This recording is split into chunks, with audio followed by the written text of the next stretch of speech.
책을 통해 정치인의 삶과 발자취를 이야기하는 시간, 오유경의 인생 책방. 오늘은 본인 스스로를 이렇게 소개하시더라고요. 조금은 촌스러운 토종 정치인이라고요. 저는 크게 동의하고 싶진 않은데 일단 본인이 원하시니까 그렇게 소개를 해드리겠습니다. 21대 재선 의원으로 돌아오신 김윤덕 더불어민주당 의원 오셨습니다. 어서 오세요. 안녕하세요. 안녕하세요.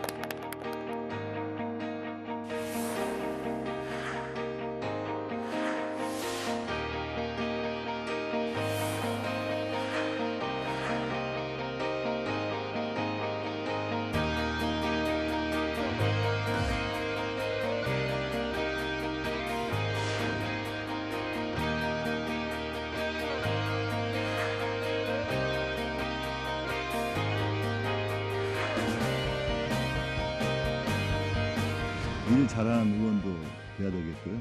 또 마음이 통하는 의원도 돼야 되겠고요.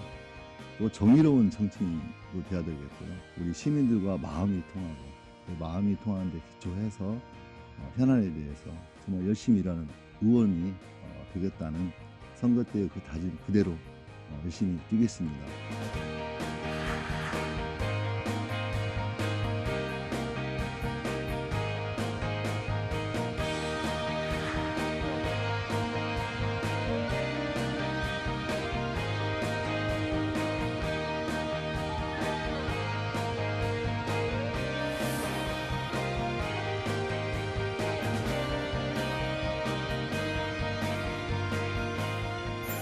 대 초선이셨다가 예. 20대 잠깐 쉬시고 예. 그리고 다시 지금 재선으로 돌아오신 거죠? 예. 잠깐 쉰 게 아니고요. 네. 4년이 상당히 길었습니다. 많이 계셨습니까? 예.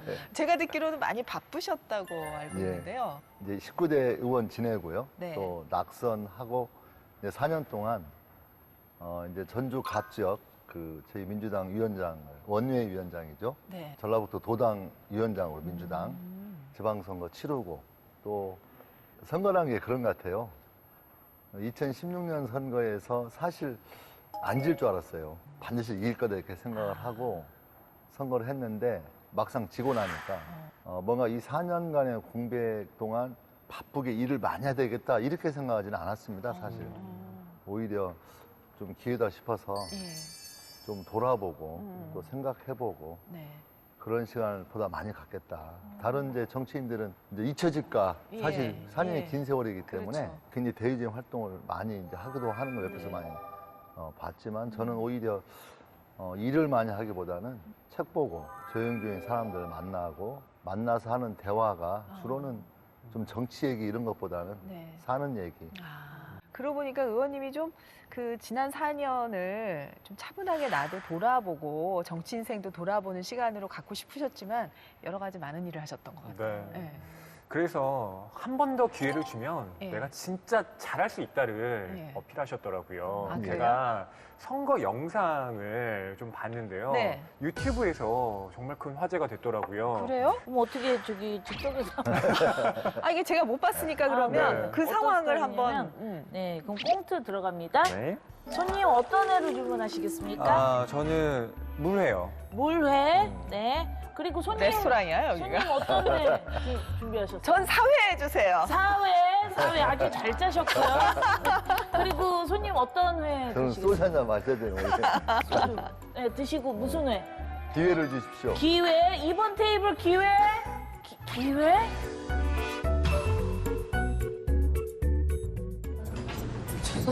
자, 무슨 애 드릴까? 네, 모둠회요. 모둠회요. 모둠회요! 주문 안 하셨죠? 네. 무슨 애 드릴까? 물회 주세요. 물회요. 여기 물회요.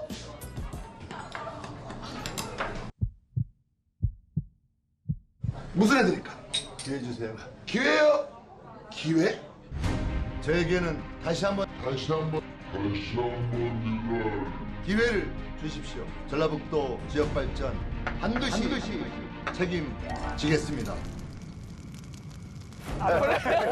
네. 한 번 더 기회를 주십시오. 예. 아니 그러면은 그 아이디어를 짰을 때 네. 의원님이 금방 알겠다 하겠다 이러셨어요.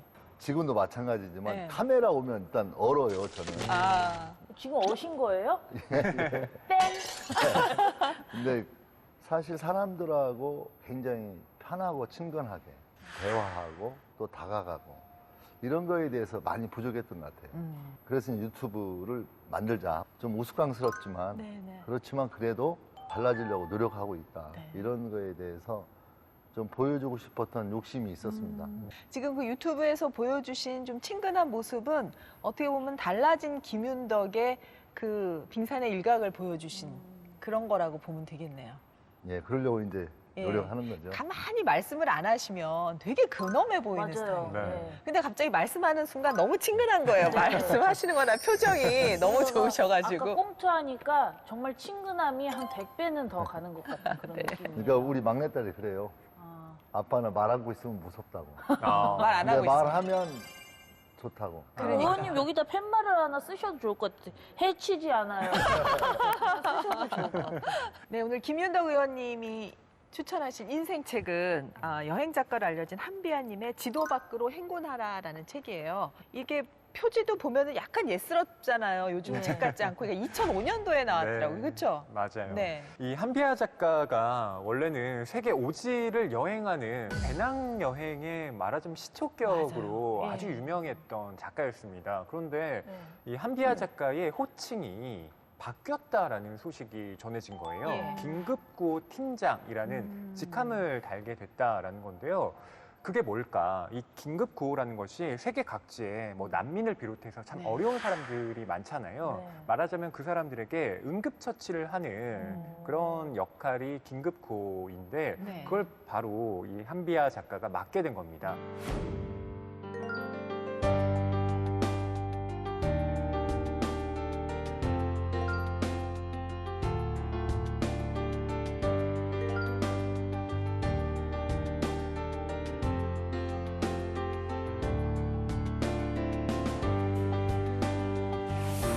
제목이 지도 밖으로 행군하라잖아요. 네. 저는 보통 지구를 지도를 열심히 떠나거나 숙지한 뭐 이런 거 다음에 아니에요? 그렇죠. 네, 네. 그래서 목적지를 빨리 찾아가는데 어. 보통 현대인들이 관심이 많은데 네. 지도 밖으로 나가서 전혀 다른 길을 개척하라라고 하는 이 제목에 이미 한비아 작가의 메시지가 네. 담겨 있는 그런 책이라고 볼 수 있습니다. 네. 이 책을 읽으면 정말 가슴이 뜨거워지고 네. 이 책을 딱 두 단어로 요약하려면 저는 그 열정이라는 한마디로 요약을 하고 싶더라고요. 지금 이 책이 그런 느낌 때문인지 사실 2005년에 나왔지만 지금도 꾸준히 팔리고 있고 뭐 270세인가? 네. 제가 갖고 있는 판본도 273세입니다. 그러니까요. 네. 야, 이거 어마어마한 책입니다. 진짜 어마어마하네요. 이거 꼭 읽어봐야겠어요. 그치. 오늘 그런 얘기하면 안 되는 것 같아요. 아니, 저 읽어봐야겠다고요? 읽었죠? 이번에 티 안 나요? 그렇죠. 앞에 조금 티난다. 네, 여기까지 이거 읽었고. 반 이상 읽었습니다. 이제 의원님 보내드리고 또 꾸준히 읽을 거예요. 네. 네.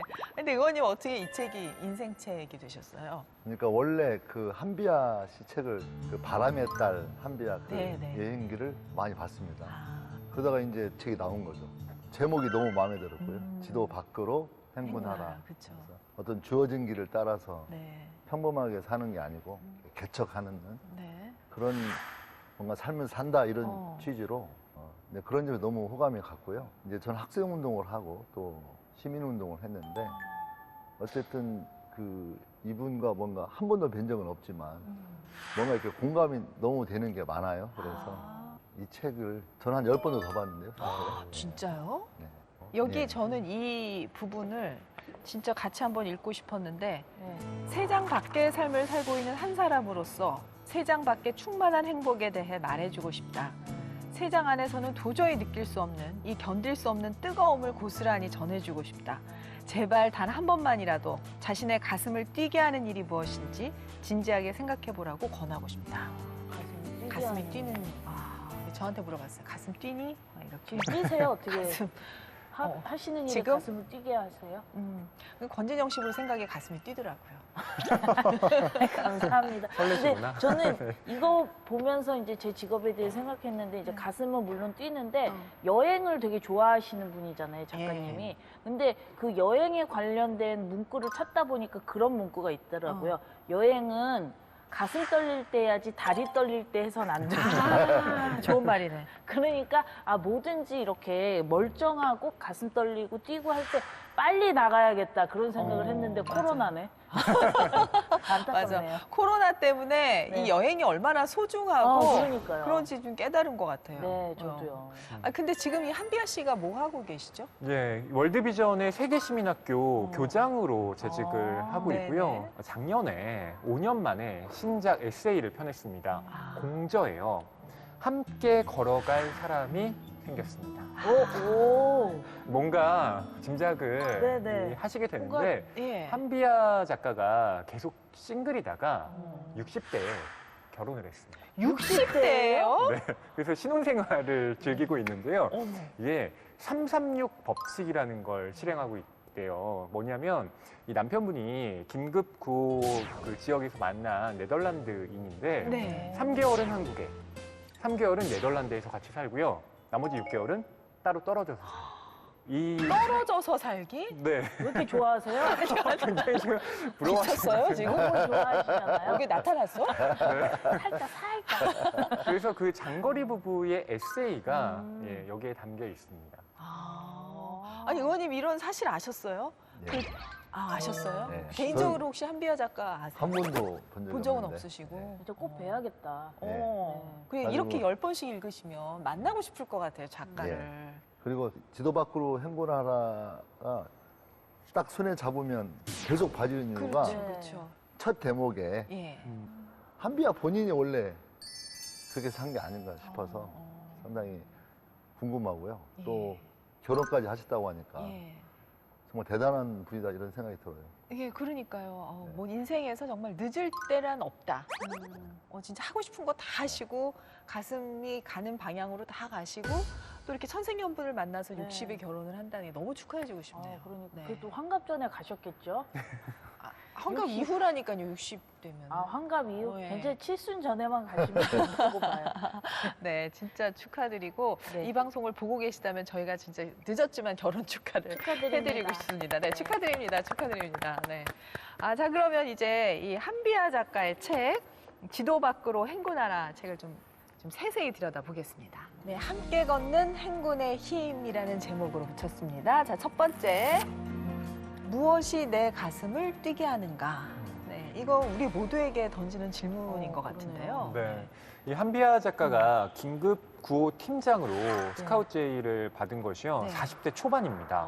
네. 그러니까 보통 사람들이 아니 그냥 재미있는 세계 여행이나 계속 하시지 왜 이렇게 힘든 일을 하게 되셨어요? 라고 많이 네. 물어봤다는 거예요. 네. 그때 한비아 작가가 이 일이야말로 내 가슴을 뛰게 만들고 내 피를 끓게 만든다라고 답을 합니다. 와. 그러면서 한 에피소드를 떠올리는데요. 의료 봉사활동을 하는 케냐인 의사를 만나게 되는데 그분이 케냐의 대통령도 만나기 어렵다고 하는 명의였습니다. 근데 이분이 아무도 알아주지 않는 곳에 와서 이렇게 봉사활동을 하는 걸 보고 예. 돈을 벌지 않으시고 그래요. 이 일을 하세요? 라고 물었더니 그 케냐 의사가 나는 돈을 버는 데만 내 인생을 바치고 싶지 않다. 나는 내 가슴이 뛰고 내 피를 끓게 하는 일을 하고 싶다라는 대답을 했던 거예요. 덕설 돋아요. 네. 우와. 그래서 한비아 작가가 거기에서 감동을 받고 뒤에 똑같이 이 말을 하게 된 거죠. 허위 평론가는 가슴이 뛰는 일을 하고 계십니까? 저는 좋아하는 사람 만나면 그런데 사실은 이제 책을 읽거나 아니면 제가 그 책에 대해서 뭔가 새로운 생각을 했을 때 "헉, 내가 이런 사람이었어? 라고 스스로 놀라게 될 때가 가끔 있거든요. 예, 그때 가슴이 뛰더라고요. 좋아하는 사람을 만날 때 가슴 뛴다는 얘기가 앞이 진실이었던 것 같아요. 아직 젊어 그러고. 권진혁 씨는 혹시 언제 가슴이 뛰어요? 저도 많이 웃길 때, 그러니까 많이 공개 웃길 방송 때? 같은데 이렇게 가면 관객이 꽉 차 있는데 네. 제가 짠 개그를 갖다가 딱 했을 때 이게 빵 터질 때가 있어요. 진짜 으아 막 되게 웃을 때 그때 드디어 해냈구나 내가 이런 맞아. 예, 그런 게 있더라고요. 어. 그래서 이제는 좀 더 웃기고 싶지만 이 웃기는 것도 전투적으로 웃기기에는 이제 좀 의원님 보시면 아시겠지만 너무 예뻐졌어요. 책도 너무 많이 읽어. 이렇게 웃으실 때 가슴을 뛰게 하죠. 어떻게 하면 좀 웃겨드릴 수 있을까. 그렇지. 네네. 굉장히 큰 웃음 주셨어요. 늘 짜고 있습니다. 감사합니다, 의원님. 의원님한테 정치는 가슴을 뛰게 하는 일이었을 것 같아요. 그렇죠? 과정이 있겠지만 네. 그러니까 시민운동을 했어요. 예. 시민운동을 했고 하나 이제 사건을 겪게 됩니다. 그러니까 전주에 가면 전주천이 있어요. 당시 이제 시장께서 전주천 공원화 사업 계획으로 하신 거죠. 근데 굉장히 좋은 것 같지만 이 전주천을 공원처럼 이용할 경우에 훼손되거나 오염되면 이제 문제가 생길 수 있다고 저는 봤던 거죠. 아. 그래서 당시 이제 시민운동 21이라고 하는 시민단체에서 주체가 돼서 네.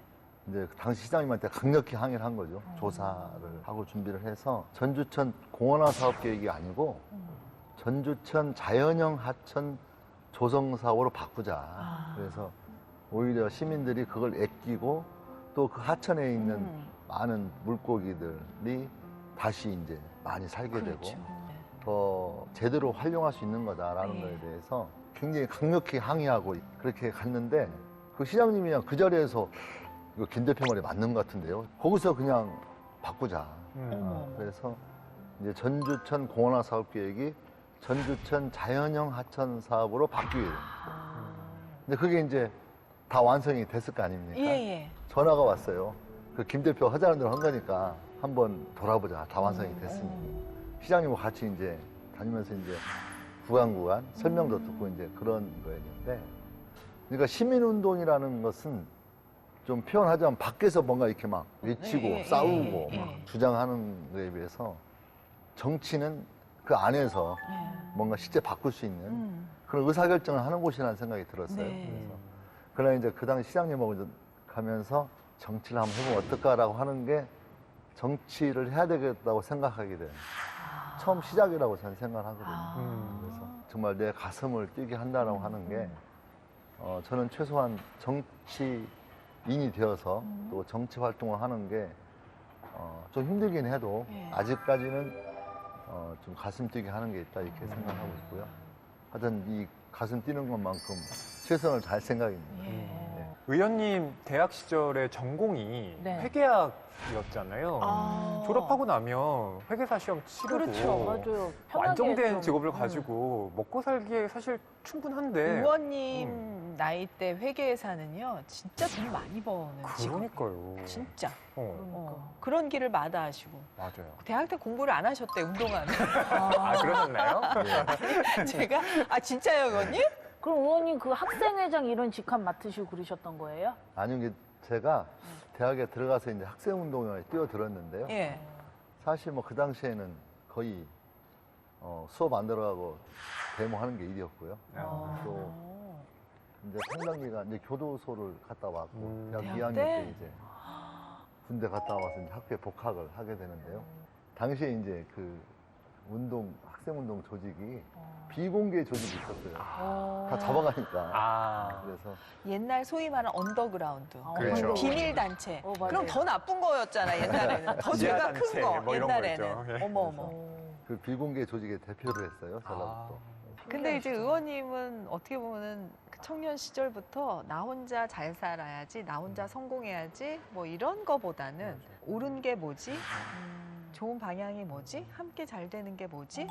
뭐 이런 질문을 많이 하고 산 인생이다라는 생각이 들었고, 말씀하시는 걸 들으는데 어떻게 이렇게 운동권에서 막 일하시고 막 감옥도 갔다 오시고 뭐 그런 여러 가지 운동을 겪으신 분이 말투가 이렇게 소박하고 이렇게 구수하고 그리고 전 이렇게 나오셔서 예. 치아가 11개 보이게 웃으시는 의원님을 처음 봤어요. 아니, 웃는 모습이 너무 좋으세요, 네, 진짜. 너무 좋으세요, 정말. 그래서 의원님은 가만히 있으시면 너무 근엄해 보이시니까 네. 자꾸 말씀을 하셔야 될 것 같아. 맞아요. 그러게요. 근데 의원님이 이제 그 시장을 만나 뵙고 난 뒤에 어떤 영감을 얻어갖고 바로 국회의원이 된 게 아니라 또 도의원 하셨죠? 예. 그 경력을 도의원을 쌓으시고 국회의원 하신 거예요? 당시에 전주의 을구, 예. 제가 지금 갑구잖아요. 예. 을구에서 출마를 해서 을구 쪽 국회의원 경선에서 졌어요. 그러니까 그때가 이제 지고 났을 때가 40살 먹었을 때라 너무 젊으니까 사람들이 옆에로 가서 차라리 네. 도의원은 어찌냐 그런 거죠. 고민을 이제 좀 했는데 네. 그 후배 한 명이 이제 조언을 좀 구했을 거 아니에요. 네. 근데 후배 한 명이 형님 왜 그동안 등고잡이입니다 그러더라고요. 등고잡이 뭔 말이냐? 오를 등 높을 고 높은 곳에 오르려면 자비 스스로를 낮춰라 이런. 근데 이게 중의적 표현이라고 그러더라고요. 등고 높은 곳에 오르려면 자비 이 자자가 뭐뭐로부터 이런 뜻도 있답니다. 낮은 곳으로부터 시작해라 이런 말이 있어요.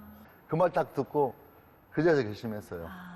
도의원 나가겠다 해서 도의원 출마했는데 다행히 이제 당선이 됐고요.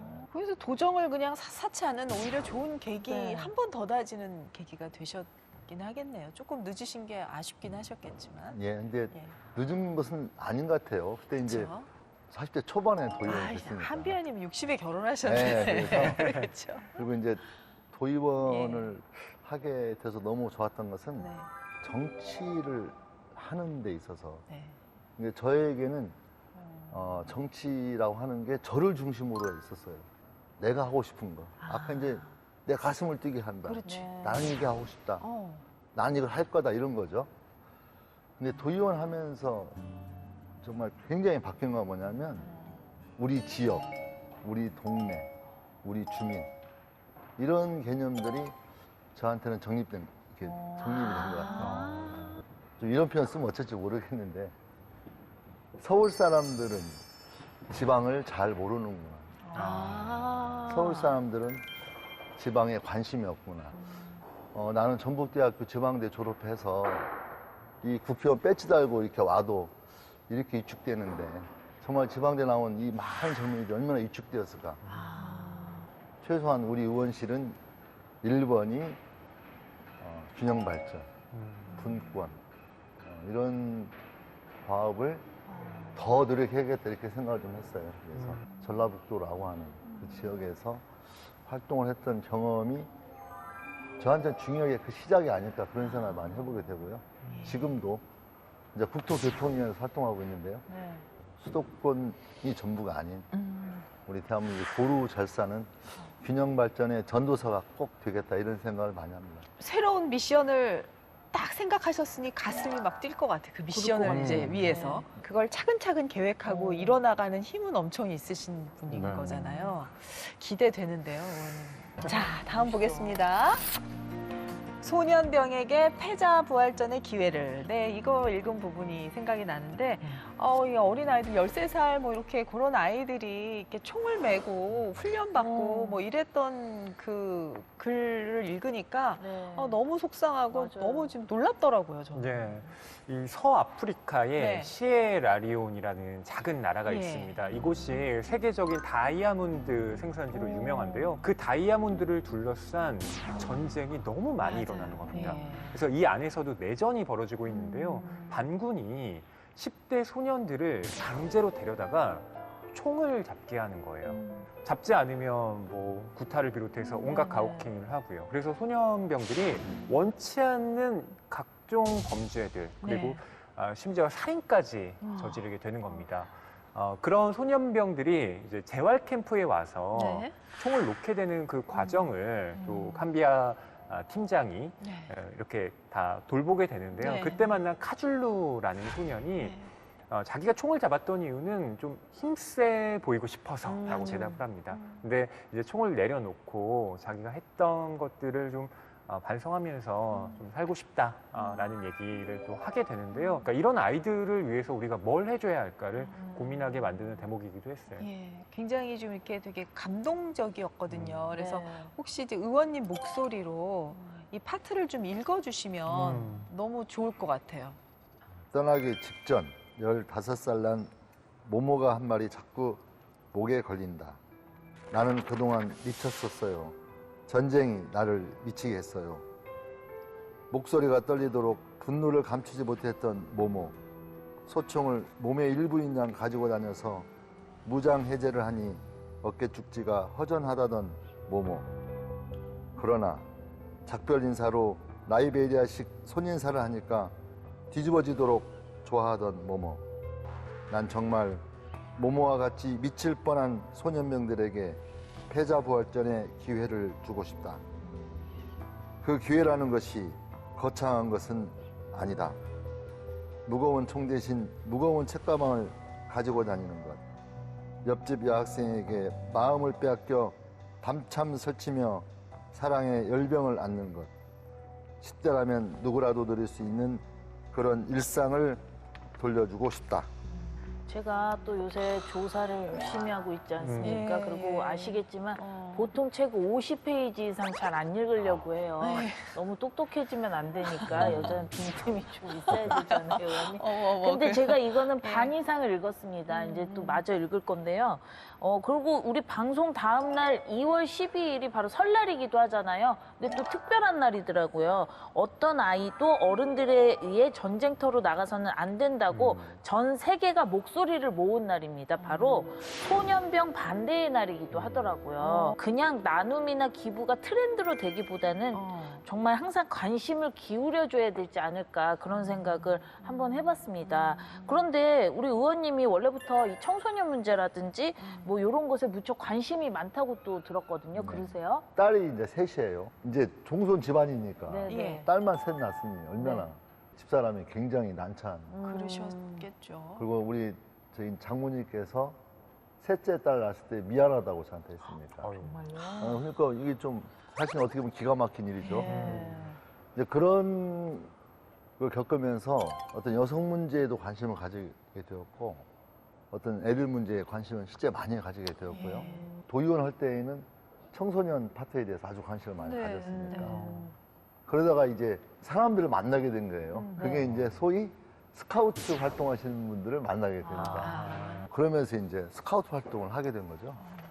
그러면서 본격적으로 이제 스카우트에 관심 갖게 되고 또 청소년 문제에 관심 갖게 되고 2023년에 저희 전라북도 새만금 지역에서 스카우트 잼벌 행사를 하게 되는데요. 스카우트 전북 연맹장도 맡고 있었고 또 유치위원으로 활동하면서 이 세계 잼버리는 170여 개국 스카우트 대원 지도자 해서 약 5만여 명이 참여하는 대회니까요. 상당히 큰 행사고 세계 청소년들이 모여서 하는 행사라는 점에서 굉장히 큰 의미가 있고 또 우리 전라북도 차원에서도 상당히 중요한 행사라고 생각하고 있습니다. 그럼 와서 뭐 하는 겁니까? 우리 스카우트기 잠깐 하면 11박 12일 동안 네. 집을 지어야 되니까 텐트에서 생활하는 거죠. 텐트에서 생활하면서 잼벌이라는 게 이제 원래 이렇게 놀고 네. 뭐 그렇죠. 잔치하고 뭐 이런 거니까 다만 작은 용기를 내면서 큰 용기를 내게 되는 거예요. 예. 그래서 위험하고 그 다음에 뭔가 안전하지 못한 행위를 하는 게 아니라 작은 위험들을 자꾸 감수하면서 큰 용기를 내게 되고 그래서 이 청소년들이 보다 큰 용기를 낼 수 있는 건강한 청소년으로 네. 어른으로 성장하도록 그런 만드는 의미가 있다고 보고 있고요. 네, 그 청소년들이 그 자리에 함께 있다는 거 하나만으로도 저는 어떤 미래에 혈연이 다르고 또 이익이 달라서 서로 싸우고 전쟁을 막을 수 있는 그런 어린 아이로부터 형성시킬 수 있는 국제적 연대감, 지구촌이라고 하는 어떤 지구 운명 공동체라고 하는 그런 마인드 이런 것들을 성장시킬 수 있지 않을까 저는 그렇게 생각하고 있고요. 네. 우리 코리아 잼버리는 그건 꼭 해보고 싶다는 거죠. 유럽에 어느 한 청소년이 대한민국 잼버리에 참여했는데 가장 한국 도시 전주, 한국의 문화가 많이 남아있는 전라북도 네. 지역 주민들과 또 교감을 하는 네. 그런 과정에서 저는 새만금 우리 세계 잼버리는 과거에 있었던 잼버리와는 좀 또 다른 내용을 가질 수 있겠다. 그리고 대한민국을 기억하고 전라북도를 기억한다면 네. 미래의 국제 청소년 어떤 수련 활동의 메카로도 되고 네. 그들이 성장한다면 아주 좋은 전라북도라는 이미지를 가질 수 있겠다. 예. 혹시 운영 의원 필요하시면 네. 저 좀 불러주십시오. 제가 흥을 잘 돋구거든요. 네. 네, 필수 연락 요원이네, 그럼요. 필수 요원. 네, 네. 필수 요원으로. 레크레이션이 얼마나 중요한데요. 아, 그렇죠. 네. 같이 갈 판인데 지금. 자, 다음으로 넘어가겠습니다. 함께 걷는 행군의 힘 세 번째. 나에게는 딸이 셋 있습니다. 의원님 얘기군요. 네. 네. 여기서 근데 의원님 얘기인 것 같지만 또 겹쳐지는 게 있죠? 예. 네.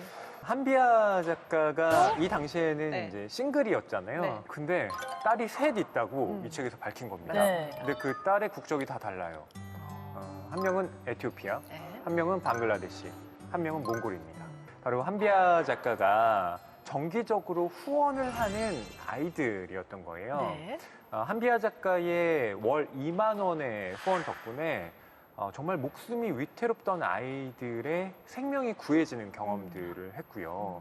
방글라데시의 아이 같은 경우는 아버지가 빚을 많이 졌는데 네. 담보로 5살 아이가 팔려가서 아. 가혹한 노동에 시달렸던 겁니다. 아이고, 그 5살. 아이를 구하는데 이 월 2만 원의 돈이 정말 아이고. 큰 도움이 됐던 거예요. 거기에 대해서 한비아 작가가 이런 말을 합니다. 해외 아동 결연 200만 원도 아니고 20만 원도 아니고 단돈 2만 원을 한 달에 한 번 쏘는 걸로 좋은 일 한다는 뿌듯함을 느끼고 폼까지 잴 수 있다. 아름다운 사치는 얼마든지 부려도 좋을 것이다. 라고 쓰고 있습니다. 예. 요즘에는 이 환율 상승분을 반영해서 월 3만 원인데요. 네. 이렇게 우리에게는 커피값을 좀 아끼면 그렇죠. 낼 수 있는 이 돈이 그렇죠. 누군가의 목숨을 살릴 수 있다. 목숨값이죠. 이 가치를 되새기는데 이런 에피소드가 참 가슴을 울리게 만들더라고요. 맞아. 다 좋은 일을 하고 계시죠, 다들? 아니 원래 좋은 일이라는 건 오른손이 하는 일을 왼손이 모르게 하라라고 했는데 왜 웃어요? 내가 뭔 얘기 모르게 하는 거예요, 없는 거예요. 아니 근데 저도 이제 후원을 해주는 아이가 있거든요. 아. 근데 이 아이를 후원을 해주면 이 아이가 20살이 될 때까지 책임을 져줘야 돼요. 근데 지금 한 17살이 된 걸로 알고 있어요. 진짜? 네, 7살 때 그 아이를 맡았었거든요. 정말. 네. 아유. 아니, 왜 의원이 못 믿는 그런 아니, 보여드릴게요. 이야. 근데 옛날에 이렇게 생각해보면 사랑의 빵이라고 해가지고 이렇게 맞아요. 맞아. 이렇게 있었어요. 저금통 있었잖아요. 그럼요. 온 가족이 저금해가지고 도와주고 했던 그때가 또 기억이 나는 것 같아요. 저도 이렇게 음악에 재능 있는 친구들 후원하고 있어요. 아. 근데 이제 한 번은 대학에 합격했다고 편지가 왔더라고요. 네. 아우, 그거 받으니까 너무 뿌듯하더라고요. 그렇죠. 네. 와, 좋은 일 역시 다 숨어서 하고 계시는군요. 그러니까요. 좀 몰래 하세요. 저도 하고 있습니다. 하고 있어요? 저도 하고 있어요? 후원 계좌에 어. 넣고 있습니다. 아유, 역시 하고 있죠? 다르셔. 예. 의원님은 어떻게? 의원님 뭐 좋은 의외로 일을 안 하시는 기본적으로 하는 일이 있으시지만, 네, 그러니까요. 좋은 일 하고 계시지만 혹시 또 그러니까 일단 좀 쑥스러운데요. 예. 저는 한 7개 단체하는 것 같아요. 와, 안 물어봤으면 그렇게? 어쩔 뻔했어. 아. 그러니까 어. 역시 큰 손이시네요, 역시. 의원님. 생각을 더 해서 네. 좀 주변으로 같이 하자고. 그쵸. 되게 정치 집단이 언론 플레이하고 그래서 그런 거 없이 정치권이 많은 사람들의 좀 모범적인 어떤 생활 활동하는 게 저는 상당히 중요한 문제라고 생각을 많이 하는데요. 그런 차원에서 좀 약간 일을 더 벌려볼까 생각 중에 있습니다. 네. 우리나라가 원조 받던 나라에서 네. 원조하는 나라로 바뀐 유일한 나라라고 그러잖아요. 그렇죠. 우리 스스로 좀 자부심을 가질 필요가 있을 것 같고요. 네. 그렇지만 그 원조하는 건 이 OECD 국가 중에서 꼴찌입니다. 아. 그러니까 이제 원조 받는 조금 나라에서 더 하면 이제 좋은데. 막 올라왔으니 아. 그렇지만 앞으로 좀 더 노력해서 대한민국이 좀 거기에도 앞서는 나라로 변모시켜 가는 게 저도 궁금해서 한번 찾아봤거든요. 2017년 자료예요. 네. 안타깝게도 뭐 의원님 말씀하셨지만 OECD 국가 중에 최하위권을 기록을 했고요. 소득 대비 개발 원조 규모가 가장 큰 국가는 바로 노르웨이. 1.11%, 그리고 룩셈부르크가 1.00%, 스웨덴이 0.94% 순이었고요. 29개 원주국 중에서 최하위 국가로는 슬로바키아가 0.12%, 그리고 헝가리, 폴란드가 0.13%, 한국, 그리스, 체코가 0.14% 순이었습니다. 우리나라가 있을 자리는 아니네. 그러네. 그러니까 지금. 우리랑 안 어울리는 것 같아서. 무역국이 11위 무역국인데 경제 무역국인데. 그렇죠. 의원님 뭐 여기 저기 혹시 사실은 의원님이 그 세대는 아니신데 어린 시절에 뭐 구호 물품 받고 그런 세대가 아니시잖아요. 예. 그런 경험은 전혀 없으시죠? 전혀 없죠. 예, 예. 아버님이 또 경찰 공무원이세요. 아. 진짜요? 예. 그럼 아버님이 좀 위태로우셨네, 아드님 때문에. 예. 그때 얘기 좀 해주세요. 학생운동 하면서 숨어 살고 도망 다니고 또 들은 얘기라 위에서 아버지 사표 받으라고 하셨다고 그러더라고요. 근데 감찰하시는 분이 저희 아버님 이름 대면서 그 사람 틀어서 먼저 안 나는 사람입니다. 워낙 청렴하셨던 것 같아요. 그래서 그럼 언제까지 아들내미 잡아오라고. 근데 다행히 그 사이에 제가 잡혔어요. 그래서 안 잡혔으면 아버지 사표를 이제 안 내신 거죠. 어머님이 가운데서 고충이 크셨겠는데요. 그랬을 것 같아요. 그렇죠. 그러니까 그래서 어머니가 이제 그런 소가리를 너무 많이 하셨고 또 저한테 반대도 많이 했고 또 뭐 교도소 가고 그러니까 그렇죠. 가슴도 많이 아파하셨고 제가 볼 때는 너무 속이 깊으시고 저한테는 정말 인생의 스승님처럼도 많이 해주셨는데 야 아이고 어떻게 하냐 이제 이 허고 잡은 대로 해야지. 근데 혹시 실패하거든 술 먹고 다니지 말고 방황하지 말고 집으로 꼭 와라. 집에 오면 엄마 있으니까. 근데 그 말이 제가 들었던 말 중에서 제일 위로가 되는 말 중에 하나 있습니다. 집으로 가면 된다는 거. 그 생각이 많이 나죠. 그리고 어머니가 이제 돌아가셨는데 아, 돌아가셨어요? 예, 98년도에 지금 생각하면 굉장히 젊으신 나이에 돌아가셨어요. 58에 돌아가셨으니까. 그러면 의원님 너무 젊을 되시는 때가 거 보시지도 못하고 예. 저희 어머니 이제 췌장암 걸리셔가지고 어머니가 이제 서울에 이제 와서 이제 치료를 받다가 그때도 이제 이렇게 치료 받고 내려왔다가 치료 받으러 올라오셨는데 병원에서 이제 모시고 가라고. 아이고, 그러니까 이제 치료가 안 될 거다 이런 거죠. 그래서 어머니가 뭐라고 했냐면 네. 뭐 이제 여러 말씀하시고 지금은 울지 말라고요. 지금은 울지 마라. 그러니까 나 죽으면 그리고 우리 큰아들이 제일 많이 울어야지. 그지만 기적도 있는 것인데 엄마 죽고 울어도 늦지 않으면 지금은 울지 마라. 저는 그건 어머니가 정말 주신 것 같아요. 힘들 때는 울지 않는다. 힘들 때 더 정신 차린다. 이런 건 하여튼 그날 그 밤에 그 어머니가 해주신 그 말이 너무 기억에 많이 남고 또 어머니한테 고맙고 그렇습니다.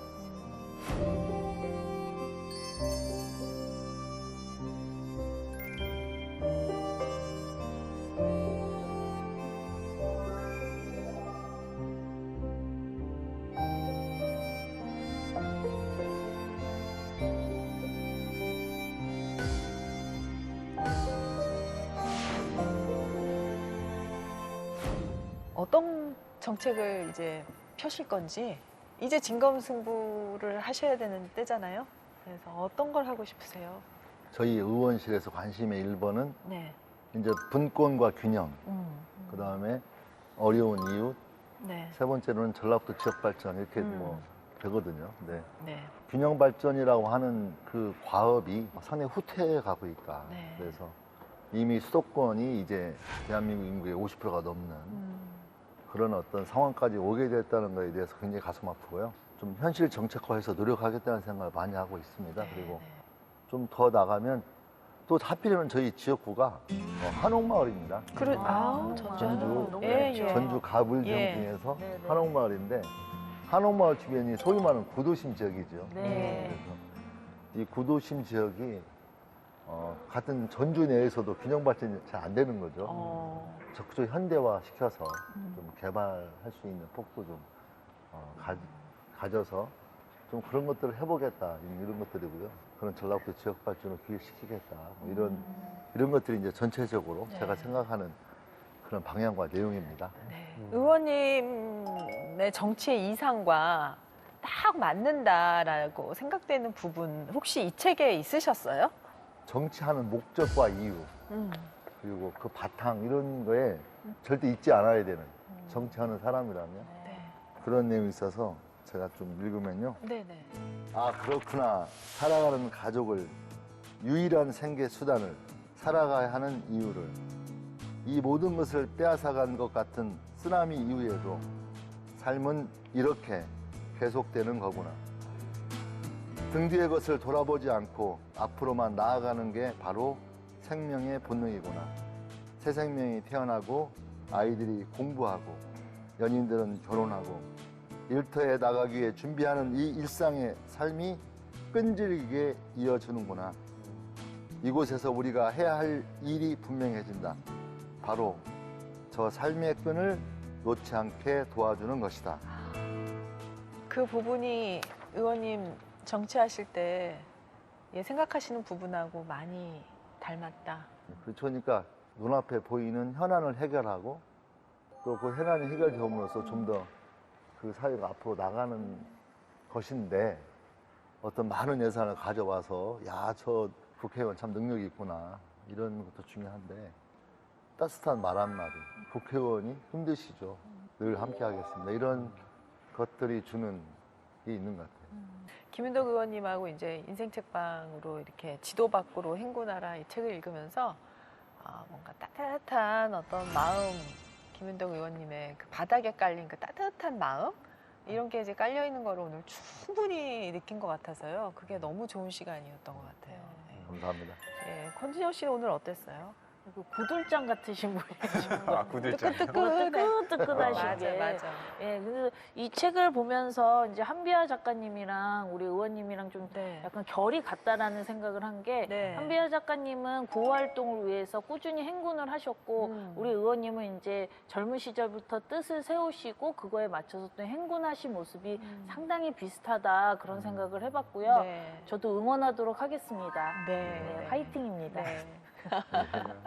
네, 이 책을 좀 어떤 책이라고 소개할 수 있을까요? 네, 이 책의 한 에피소드 중에 이런 일화가 있습니다. 똑같이 비가 오지 않는 조건이었음에도 불구하고 단지 씨앗을 뿌렸다는 그 사실 하나가 사람들을 살려놓은 것이다 라고요.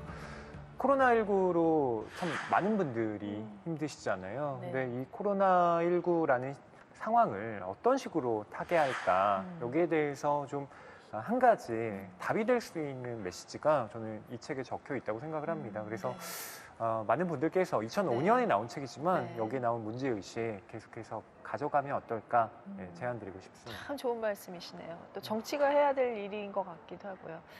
김윤덕 의원님 오늘 이제 시청자분들 중에 또 네. 의원님을 처음 본 사람들도 있을 거 아니에요. 예. 아유, 저 사람 구수하고 참 괜찮네 하신 분들 있으실 것 같은데 시청자분들에게 꼭 하고 싶은 말씀 있으시면 한번 해주세요. 국회의원으로 또 이제 정치인으로 활동하고 있는데 되게 이 정치인에 대한 오해가 너무 많이 있기도 하고 또 선입감도 있기도 하고 좀 그걸 넘어서서 많은 국민들이 정치에 참여하고 관심을 좀 많이 가져주시면 좋겠다 이런 생각을 많이 하고요. 우리 한비아 씨 말처럼 세장 안에서가 아니라 과감하게 지도 밖으로 또 세장 밖으로 나와서 정말 도전하는 그럼으로써 이 대한민국이 좀 더 멋지고 또 잘 사는 나라로 만들고 앞장서 해보겠습니다. 더 많이 지켜봐 주시고 네. 또 활동할 수 있도록 늘 함께 해주시 부탁드리고요. 네. 진심으로 감사합니다. 네, 의원님. 감사합니다. 새해에 정말 김윤덕 의원님 지금 가지신 마음의 그 활동 많이 하셔가지고 좋은 성과 많이 얻으시기를 바라고요. 오늘 함께해 주셔서 너무나 감사합니다. 예, 감사합니다. 새해 복 많이 받으시고요. 많은 걸 예, 이루십시오. 감사합니다. 감사합니다. 고맙습니다.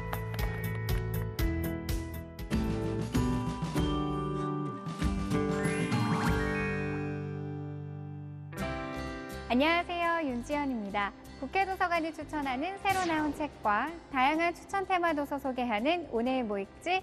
오늘은 대한민국의 관심사를 알아보는 시간 현안과 책 준비했습니다.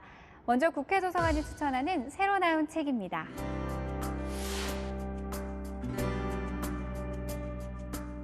누구에게도 뒤지지 않는 예리한 문장으로 대중의 마음을 사로잡은 여성 작가 10인. 이들의 성취와 재능을 기록한 이 책은 오직 이들의 능력에만 집중합니다. 펜을 망치처럼 휘두르는 신 파커부터 버지니아 울프가 두고두고 말한 작가 웨스트, 거창한 이야기를 쉽고 아름답게 쓰는 에세이스트 손택, 그리고 농담과 코미디를 사랑한 작가 겸 영화감독 에프런까지. 각각의 작가가 어떤 장르의 글을 왜, 어떻게 잘 썼는지 파고들면서 이들이 자리를 잡지 못해 우왕좌왕하고 실수하는 풋내기 시절까지 이야기하는데요. 이 책을 통해 자기만의 길을 개척한 이들의 삶을 되돌아보면 좋겠습니다. 망한 상권도 살리는 브랜드. 다들 어딘지 짐작하시나요? 바로 자타공인 세계적인 커피 브랜드 스타벅스입니다. 이러한 스타벅스의 성공 뒤에는 현지 고객의 감성을 제대로 파악하고 부응한 마케팅 전략이 있다고 하는데요. 바로 77가지의 감성 마케팅 전략입니다. 자주 찾는 소비 계층을 공략하기 위해 이들의 생활 습관, 소비 패턴을 철저히 연구하고 이들이 움직이는 동선을 중심으로 점포를 내고 이들의 눈높이를 고려한 서비스를 제공한 건데요. 20여 군데의 스타벅스 매장을 취재하고 수많은 고객들을 인터뷰하고 인터넷 커뮤니티에 올라온 글을 분석해 더욱 신뢰를 줍니다. 시간이 갈수록 마니아층을 두텁게 형성해가고 있는 스타벅스의 감성 마케팅의 생생한 실제 사례를 이 책에서 확인해 보시기 바랍니다. 창업을 꿈꾸는 청년들을 향해 에디슨은 어떤 훈수를 뒀을까요? 책 스타트업 CEO 에디슨은 시대를 앞선 융합형 인재이자 혁신적 기업가인 에디슨을 스타트업 관점에서 조명합니다. 19세기 말 당대의 주류이던 가스 산업을 무너뜨리며 전기라는 새로운 산업을 창조한 이노베이터 에디슨을 지식재산 스토리텔링이라는 색다른 프리즘으로 바라보는데요. 정규 교육을 받지도 못하고 자기 자본도 없었던 에디슨이 월가의 투자를 이끌어낸 비법, 에디슨의 특허 전략과 조직 운영 노하우 등 성공의 길에 도달하기 위해 고군분투했던 에디슨의 삶, 스타트업을 꿈꾸는 사람, 그리고 혁신을 연구하는 사람이라면 이 책을 주목해보면 좋겠습니다. 다음은 책을 통해 대한민국의 관심사를 알아보는 시간, 현안과 책입니다.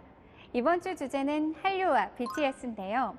방탄소년단, 봉준호 감독 등 각 분야에서 세계적으로 히트를 하며 한류 열풍은 점점 더 가열되고 있습니다. 한류 콘텐츠가 지속적으로 확산되는 시기, 대한민국의 대중문화의 트렌드를 현안과 책에서 알아봅니다.